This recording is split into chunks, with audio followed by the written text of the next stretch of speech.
Unified 911, anong matutulong namin sa'yo? Anya ti maitulong mi ken kapo. Anong may tatabang ko sa imo? Unsay akong ikatabang nimo? Ngini makadabang nami sel ka no.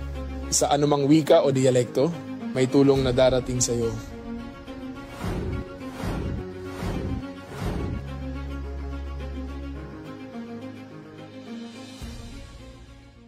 Lilingkod sa bawat Pilipino at magbibigay ng tamang impormasyon para sa tahimik at maayos na Pilipinas. Police News Network, alagad ng batas, tagapagtaguyod ng balitang pulis, sandigan ng mamamayan, patnubay ng katotohanan. La Campo Crame, maghahatid ng pinakahuling kaganapan at nagbabagang balita. Ito ang PNN Police News Network. At ngayon, ang inyong mga tagapagbalita. Magandang araw, bagong Pilipinas. Ako ang inyong alagad ng batas, tagataguyod ng Balitang Pulis, Patrolman Josel Atienza Sacmar mula sa Regional Community Affairs and Development Division ng NCRPO. Maghahatid sa inyo ng tamang balita, kwento ng pulis at serbisyo para sa mamamayan. Ito ang PNP News Online, ang pangunahing balita ng Police News Network. Alagad ng batas, tagataguyod ng Balitang Pulis.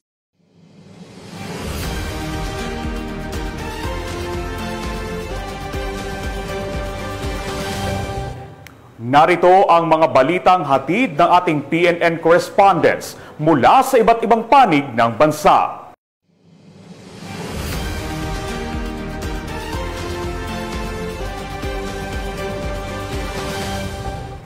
Nagpakita ng malasakit at pagtulong ang Enrile PNP sa kabila ng matinding pagbuhos ng ulan na dulot ng Bagyong Uwan.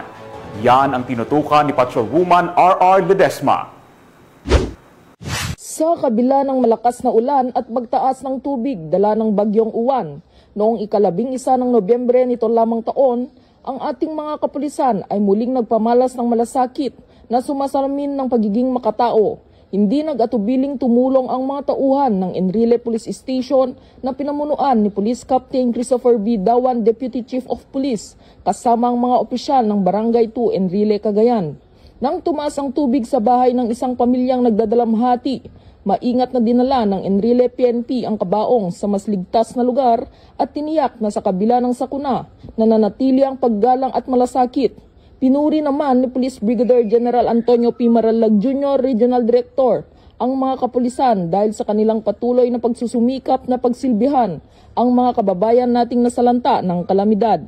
Ang tunay na serbisyo ng pambansang pulisya ay hindi lamang sa pagpapatupad ng batas, kundi kaakibat din nila ang pagtulong ng may puso at malasakit, lalo na ngayong panahon ng kalamidad. Dahil sa bagong PNP ay may serbisyong mabilis, tapat at nararamdaman tungo sa ligtas na bagong Pilipinas. Dito sa Police Regional Office 2, ako ang inyong Police News Network Correspondent, Patrolwoman Ledesma, alagad ng batas, tagataguyod ng Balitang Pulis. Maraming salamat, Patrolwoman Ledesma. Nagsagawa ang Regional Police Community Affairs and Development Unit 4A ng isang makabuluhang community outreach program na nakatuon sa pagtulong at pagbibigay suporta sa mga katutubong AITA. Ang detalye ng balitang yan mula kay Patrolman Lawrence Ilagan.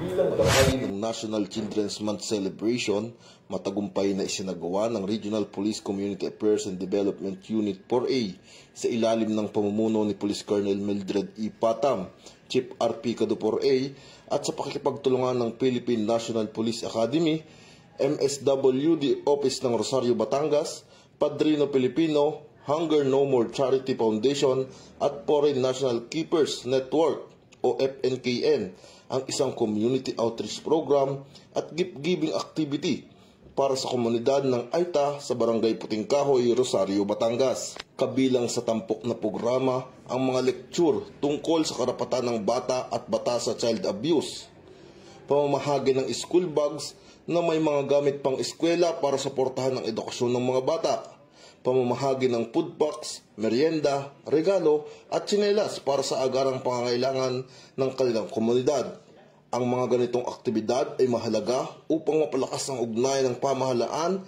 at komunidad upang maitaguyod ang karapatan ng mga bata at mabigyan ng suporta ang mga katutubong mamamayan. Mula dito sa Calabarzon, ako inyong PNN correspondent, Patrolman John Lawrence B. Ilagan, alagad ng batas, tagataguyod ng Balitang Pulis. Maraming salamat, Patrolman Ilagan. Bilang bahagi ng paghahanda sa anumang kalamidad, isinagawa ng Regional Mobile Force Battalion ng NCRPO ang Go Bag Inspection upang matiyak ang mabilis na pagresponde. Patrolwoman Maria Danica Bungo, ibalita mo. Nagsagawa ng accounting at inspection ng Go Bags ang mga personnel ng Regional Mobile Force Battalion NCRPO. Layo ng aktibidad na tiyaking ang bawat pulis ay may kumpletong essential items na kinakailangan para sa mabilis na pagresponde sa oras ng emergency o anumang hindi inaasahang sitwasyon. Naglalaman ng Go Bags ng pangunahing kagamitan tulad ng first aid supplies, personal protective items, at iba pang mission-ready essentials na mahalaga sa operasyon sa panahon ng kritikal na pagkakataon.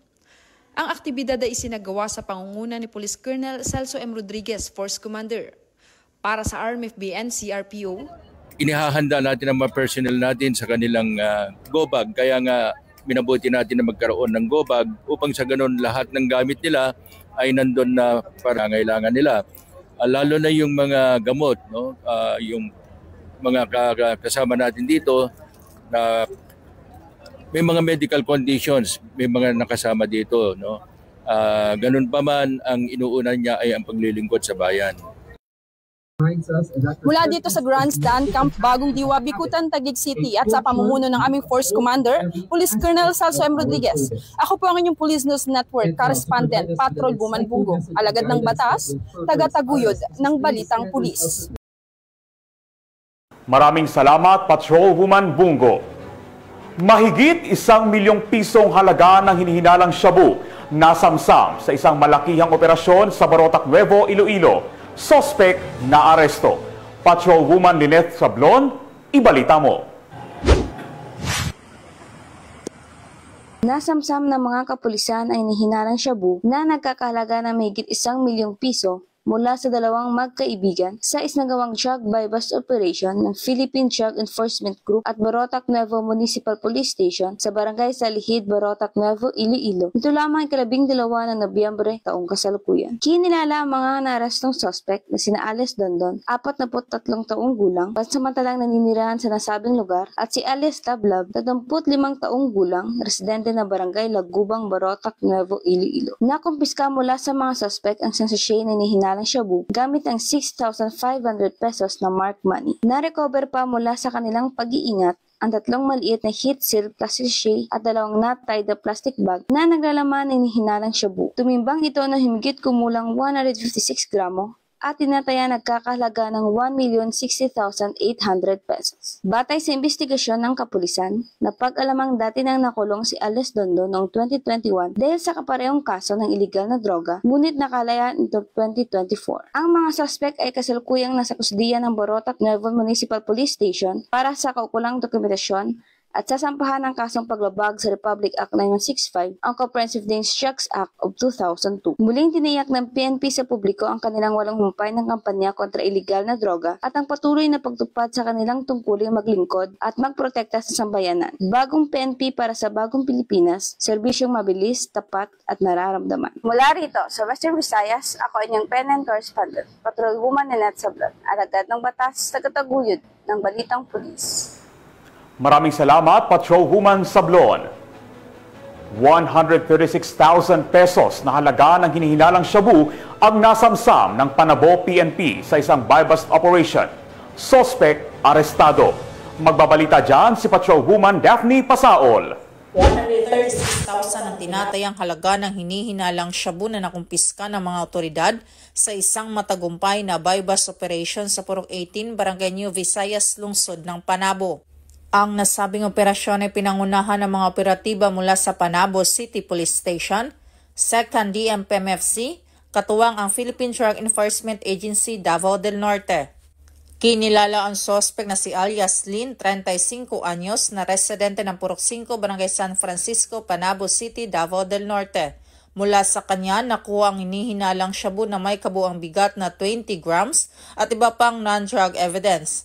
Kasalukuyan na sa kustodiya na ito ng nasabing istasyon para sa kaukulang proseso at pagsasampa ng kasong kaugnay sa paglabag sa Republic Act 9165 o ang Comprehensive Dangerous Drugs Act of 2002.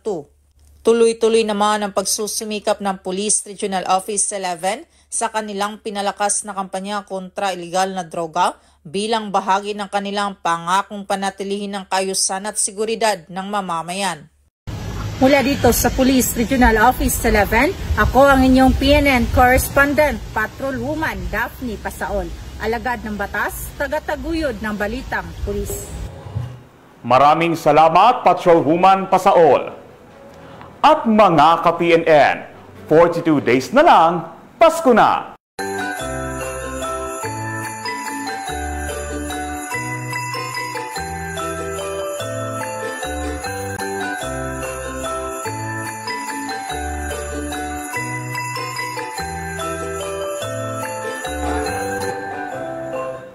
Sa ngalan ng pamunuan ng Philippine National Police sa pangunguna ni Acting Chief PNP, Police Lieutenant General Jose Melencio Corpus Nartates Jr. at sa pamumuno ni President Ferdinand Bongbong Marcos Jr., kami ay maglilingkod sa bawat Pilipino at magbibigay ng tama at balanseng balita. Mula rito sa tanggapan ng tagapag-ugnay ng pambansang pulisya, kami ang inyong alagad ng batas, tagataguyod ng Balitang Pulis. Ako ang inyong tagapag-ugnay, Patrolman Josel Atienza Sacmar mula sa Regional Community Affairs and Development Division ng NCRPO. Maghatid ng tamang balita, kwento ng pulis at serbisyo para sa mamamayan. Ito ang PNP News Online at ito ang bagong PNP para sa bagong Pilipinas. Serbisyong mabilis, tapat at nararamdaman.